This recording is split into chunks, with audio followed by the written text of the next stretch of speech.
আমার মহান মুর্শিদ সুফি সম্রাট হুজুর কেবলা যান আমাদেরকে শিক্ষা দিয়ে যাচ্ছেন কিভাবে সাত নামে নয়, স্ত্রী পরিজনের নামে নয়, আত্মীয় স্বজনের নামে নয়, কুরবানি হবে এক আল্লাহর উদ্দেশ্যে। ইব্রাহিম আলাইহিস সালাম এক আল্লাহর উদ্দেশ্যে কুরবানি করেছিলেন। মনে মনে চিন্তা করবেন যে আমার সাথে সাথে আমার ভিতরের পশু সত্তা যেটা আছে এটা আল্লাহর নামে কুরবানি করলাম। আল্লাহু আকবার, আল্লাহু আকবার, লা ইলাহা ইল্লাল্লাহ, আল্লাহু আকবার, আল্লাহু আকবার, ওয়ালিল্লাহিল হামদ। আল্লাহু আকবার, আল্লাহু আকবার, লা ইলাহা ইল্লাল্লাহ, আল্লাহু আকবার, আল্লাহু আকবার, ওয়ালিল্লাহিল হামদ। আল্লাহু আকবার, আল্লাহু আকবার, লা ইলাহা ইল্লাল্লাহ, আল্লাহু আকবার, আল্লাহু আকবার, ওয়ালিল্লাহ। আল্লাহর নবী হযরত ইব্রাহিম আলাইহিস সালামের প্রাণপ্রিয় পুত্র ইসমাইল আলাইহিস সালামকে কুরবানি করার আদেষ্ট হয়েছিলেন। এই কুরবানির বিধান পরবর্তী থেকে ইসমাইল আলাইহিস সালামের বংশধর পালন করে আসছে। সেই স্রোতধারা থেকে আজ আমরা উট, গরু, দুম্বা প্রভৃতি হালাল পশু কুরবানি করে থাকি। ইব্রাহিম আলাইহিস সালাম তিনি 100 গরু, 100 উট, 100 দুম্বা কুরবানি করার পরও তার কুরবানি কবুল হইল না। তখন তিনি বুঝতে পারলেন যে ওনার 97 বছর বয়সে যেই সন্তান জন্মগ্রহণ করেছে একমাত্র পুত্র ইসমাইল আলাইহিস সালাম, তাকেই কুরবানি করতে হবে। তখন পিতা পুত্রের একটা আবেগ ঘন পরিবেশ। তখন পিতা বললেন যে আমাকে আমার চোখ বেঁধে নেবেন, আপনার চোখগুলো বেঁধে নেবেন, আমার হাত পাগুলো বেঁধে নেবেন, আর আমার এই রক্তমাখা জামাটা আমার মাকে দিবেন। তখন ইসমাইল আলাইহিস সালাম ছিলেন একমাত্র পুত্র। পরবর্তীতে ইসহাক আলাইহিস সালাম জন্মগ্রহণ করেছিলেন 106 বছর বয়সে। তারপরে আরেকজন জন্মগ্রহণ করেছেন, কিন্তু প্রথম পুত্র ছিলেন ইসমাইল আলাইহিস সালাম। 97 বছরের প্রথম সন্তান ইসমাইল আলাইহিস সালাম, বৃদ্ধ বয়সের সন্তান। যখন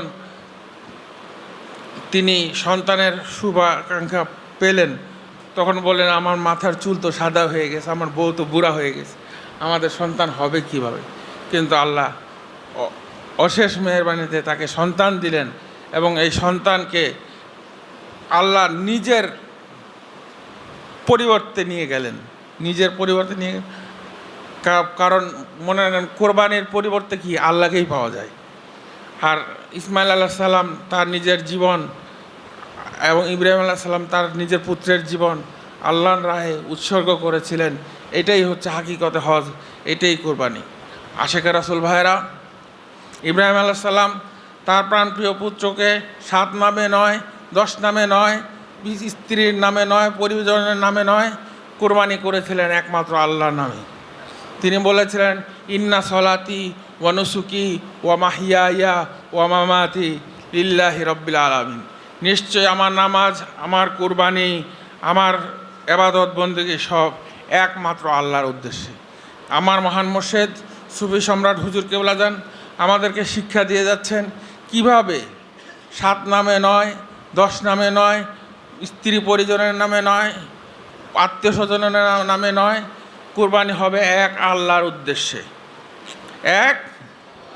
এক আল্লাহর উদ্দেশ্যে। ইব্রাহিম আলাইহিস সালাম এক আল্লাহর উদ্দেশ্যে কুরবানি করেছিলেন। সেই বিধানটাকে প্রতি বছর আমরা বাংলাদেশি মুসলমানরা সুন্নতে মুআক্কাদা হিসাবে প্রতি বছর পালন করে থাকি। বিভিন্ন দেশে বিভিন্ন রকম বিধান আছে।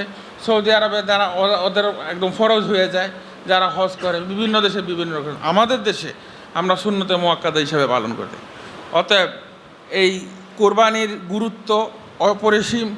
আপনারা হাতে যখন অস্ত্রটা নেবেন মনে মনে চিন্তা করবেন যে আমার সাথে সাথে আমার ভিতরের পশু সত্তা যেটা আছে এটা আল্লাহর নামে কোরবানি করলাম।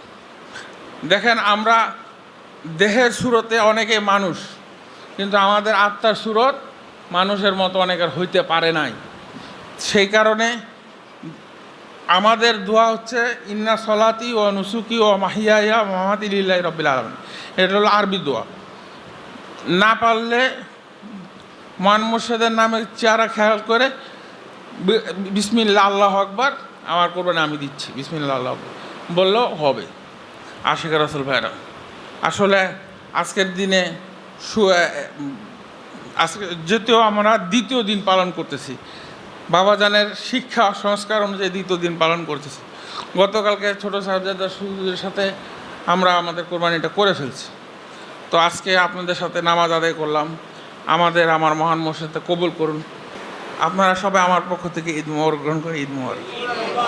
আসসালামু আলাইকুম।